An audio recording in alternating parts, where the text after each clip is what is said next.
Video and तक देखो, ठीक है। स्वागत की मजा। क्या है? ये क्या कर रहे हो तुम? अरे बेड की आवाज चेक कर रहा हूँ। फिर बाहर चली गई, मम्मी पापा ने सुन ली, क्या सोचेंगे? अरे क्या सोचेंगे का क्या मतलब?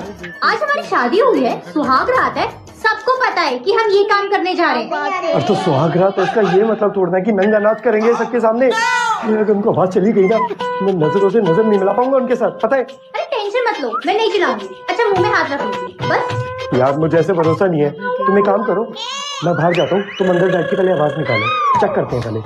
लास्ट तक जरूर देखना, ठीक है। अब निकालो आवाज। Interesting video. आ रही है आवाज मेरी। अरे यार ये वाली नहीं, वो वाली। अरे वैसी आवाज कैसे निकालूं ऐसे? तुम बिना अजीब बातें कर रहे हो। यार ये किसी काम की नहीं है। ओए अशोक, यहाँ पे आ। जी मालिक। एक काम कर, अंदर जा, मालकिन की आवाज निकालने में मदद कर, जल्दी जाओ। Oh no! आप होगा निकालो निकालो।